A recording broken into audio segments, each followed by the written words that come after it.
தினம்தோறும் விளக்கேற்ற நல்ல எண்ணெய் இதயம் நல்லெண்ணெய். கூட்டம் மாவட்ட ஆட்சியருடைய தலைமையில குழுவினுடைய தலைவர் சிவகங்கை நாடாளுமன்ற உறுப்பினர் கார்த்தி சிதம்பரம் முன்னிலையில் திருச்சி பாராளுமன்ற உறுப்பினர் துரை வைகோ, ராமநாதபுரம் பாராளுமன்ற உறுப்பினர் நான், கந்தர்கோட்டை சட்டமன்ற உறுப்பினர் எல்லாம் கலந்து கொண்டோம்.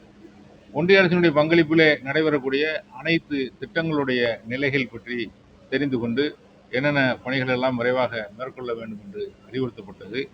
நிறைவேற்றக்கூடிய பணிகளின் நிலைகளை தெரிவித்து எந்தெந்த திட்டங்களுக்கான நிதிகள் எல்லாம் ஒன்றிய அரசின் தரப்பிலே இதுவரை விடுவிக்காமல் இருக்கின்றது என்ற தகவலெல்லாம் பெற்றுக்கொண்டு வரக்கூடிய கூட்டத்தொடரிலே அந்த துறை சார்ந்த அதிகாரிகளை, அமைச்சர்களை சந்தித்து அந்த நிதியெல்லாம் பெற்றுத் தருவதற்கான நடவடிக்கை எடுக்கும் என்று சொல்லியிருக்கிறேன். ஆட்சி எப்படி இருக்கு? திமுக கூட்டத்தில் பயணித்தீங்க, கடைசியில் திமுக தலைவர் சொல்லியிருந்தாரு.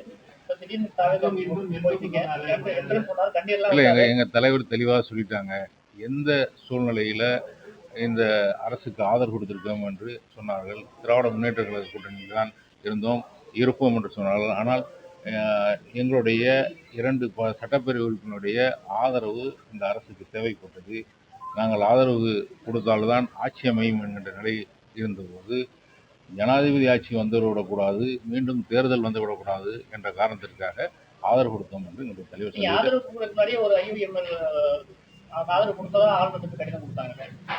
இல்லை. நாங்கள் தலைமையிலிருந்து கொடுத்த கடிதம் தான் அங்கே கொடுக்கப்பட்டது. எங்களுடைய சட்டப்பேரவை உறுப்பினர்களும் ஆளுநர் மாளிகைக்கு சென்று அங்கே கையொப்பமிட்டு வந்தார்.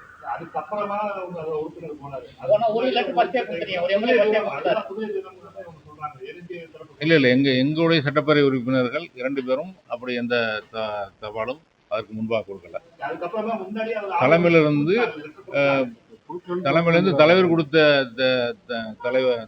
அந்த தபாலில் தான் 2 சட்டப்பேரவை உறுப்பினர்களும் கையொப்பமிட்டு கொடுத்தாங்க.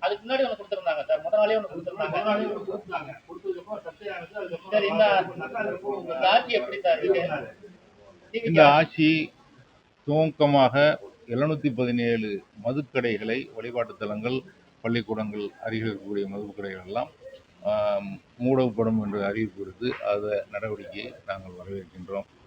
லஞ்ச லாவணியமற்ற ஒரு அரசு இந்த அரசு செயல்படும் என்று சொல்லி அதற்கான நடவடிக்கைகளை துவங்கி இருப்பது அந்த உடனடியாக அனைத்து இடங்களிலும் லஞ்சம் இல்லாமல் போகும் என்று நாம் எதிர்பார்க்க முடியாது. ஆனால் அதற்கான நடவடிக்கையை துவங்கி இந்த அரசு லஞ்சம் இல்லாமல் அவங்களுடைய ஆட்சியை செய்து கொண்டிருக்கின்றார்கள்.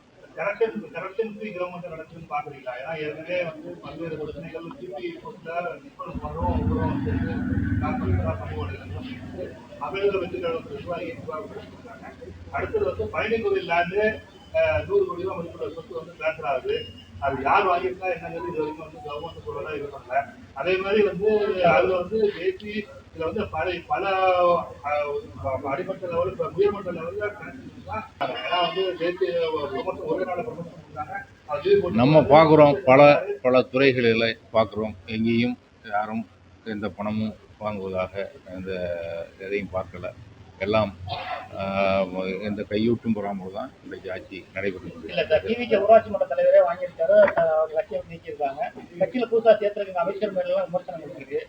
அது எப்படி இல்லை, நேற்று கூட அமைச்சரவை கூட்டத்தில் அவர் முதல்வர் அமைச்சர்களிடத்தில் கடுமையாக எச்சரிக்கை செய்திருக்கின்றார். அப்படி ஒரு குற்றச்சாட்டுகள் வருகின்ற போது நிச்சயமாக உடனடியாக நடவடிக்கை எடுக்கும் சொல்லியிருக்காங்க.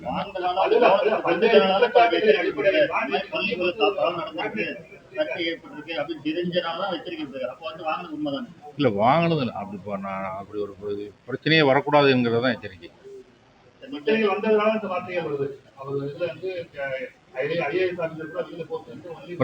பிரச்சனைகள் வந்தால் நடவடிக்கை எடுப்பேன்னு சொல்லியிருக்காரு. இல்லைங்க, நம்ம இவ்வளவு காலம் பார்த்துக்கிட்டு இருக்கிறோம்.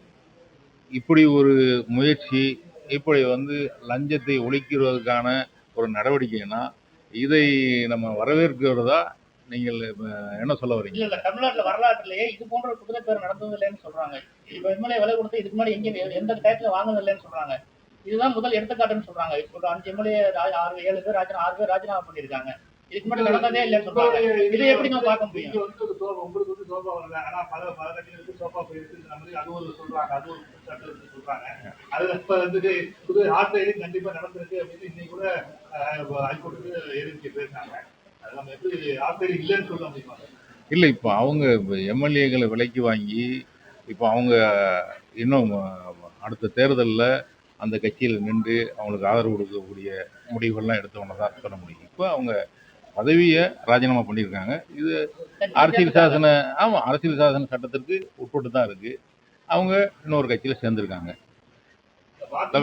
மதிமுக எம்எல்ஏக்கள் வந்து ராஜினாமா செய்யறதுனால நாங்க வந்து பிரச்சாரம் பண்ணல சொன்னாங்க. வைகோ வந்து பண்ணலையே, அவங்க தான் ராஜினாமா பண்ணலையே. மாத்தல, அது வந்து திமுக ஆசிரியர் பண்ணாங்க, நீங்க குற்றம் சாட்டுறீங்க. அதே போல உங்களுடைய எம்எல்ஏக்கள் அவங்க வாங்கினாங்க, அவங்க குற்றம் சாட்டுறாங்க. மதிமுக எம்எல்ஏ திமுக சின்னத்திலிருந்து ஜெயிச்சவங்க இன்னும் அதை தான் தொடர்ந்துகிட்டு இருக்காங்க. அவங்கள யாரும் விலைக்கு வாங்கலையே. அவங்கள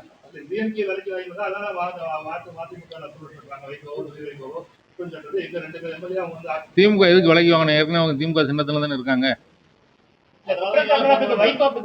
இல்லை சார், அவங்க திமுக சின்னத்துல தானே வெற்றி பெற்று திமுகவுடைய உறுப்பினர் தானே சட்டப்பேரவையில் இருக்கிறாங்க. அவங்களே திமுக எதுக்கு விலைக்கு வாங்கணும்?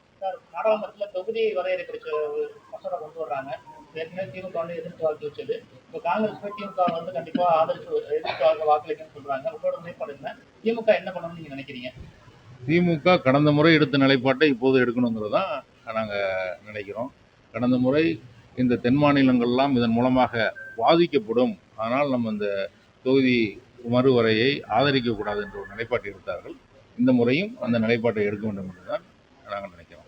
இரண்டாவது முறையா எப்படியா இருக்கீங்க? இந்த மீனவர் பிரச்சனைக்கு என்ன தீர்வு பண்றீங்க? ராமநாதபுரம் சரி, கோட்டப்பட்டம், புதுக்கோட்டையும் சரி, இன்னும் அந்த பிரச்சனை தொடர்ந்து தான் இருக்கு. தொடர்ந்து இந்த என்னுடைய பாராளுமன்ற தொகுதிக்கு ராமநாதபுரம், ராமேஸ்வரமாக இருக்கட்டும், இந்த புதுக்கோட்டை மாவட்டத்தில் இருக்கக்கூடிய அறந்தாங்கி சட்டமன்றத்திற்கு உட்பட்ட கேதாப்பட்டினம், கோட்டைப்பட்டினம் உள்ளிட்ட இந்த கடற்கரை பகுதியாக இருக்கட்டும், அதிகமாக மீனவர்கள் வாழக்கூடிய பகுதி, நீண்ட கடற்கரை பகுதி.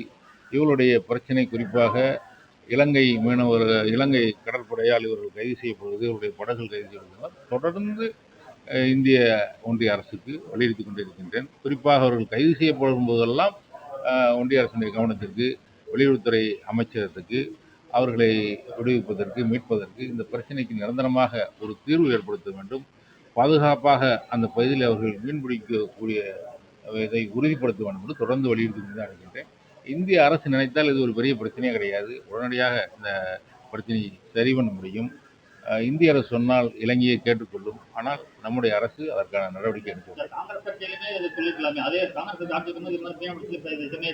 காங்கிரஸ் ஆட்சியை விட இப்போது இந்த எண்ணிக்கை அதிகரித்து விட்டது. காங்கிரஸ் ஆட்சியில் மீனவர்கள் கைது செய்யப்பட்ட போது அவருடைய படகுகள் எல்லாம் உடனடியாக அவர்கள் விடுவிக்கப்படும் போது படகுகளோடு வந்துடுவாங்க. இப்போ மீனவர்கள் விடுவிக்கப்பட்டாலும் கைது செய்யப்பட்ட மீனவர்கள் இங்கே வருகின்ற போது படகுகள் வருவதில்லை. அவருடைய படகுகள் தான் அவர்களுக்கான வாழ்வாதாரம்.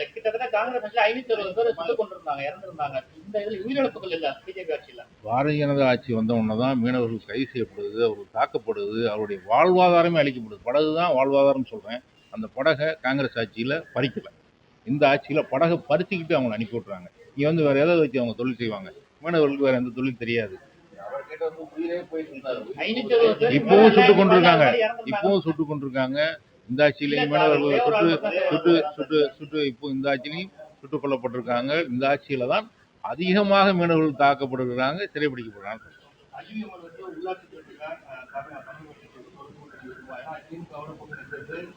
பல ஆண்டு காலம் பயணித்து ஒரே நாள் லைஃப்ல வந்து டாடா காங்கிரஸ் கொண்டு வந்தோம். அதே மாதிரி உள்ளாட்சியிலும் தொடருமா இல்லை மறுபடியும் மீண்டும்? இல்லைங்க, கூட்டணி பொறுத்தவரை குழப்பமாலாம் நாங்கள் சொல்ல மாட்டோம். அமைச்சரவையில் பங்கெடுத்துட்டு நாங்கள் கூட்டணி வேற கூட்டணி இன்னும் கூட்டணி வரல, அதை எங்கள் தலைவர் தெளிவுபடுத்தி விட்டார். அமைச்சரவையில் பங்கேற்ற பிறகு பொதுக்குழுவிலே நாங்கள் திராவிட முன்னேற்ற கழக கூட்டணியிலிருந்து விலகி விட்டோம் என்று சொல்லிவிட்டார். தவேக தலைமை கூட்டணியில் இணைகிறோம் என்று சொன்னார். அதுக்கு கூட்டணி கட்சி தலைவர்கள் அழைத்து முதல்வர் ஒரு கூட்டத்தை நடத்தினார். அதிலும் என்னுடைய தலைவர் கலந்து கொண்டார். ஆனால் கூட்டணியில குழப்பமெல்லாம் இல்லை.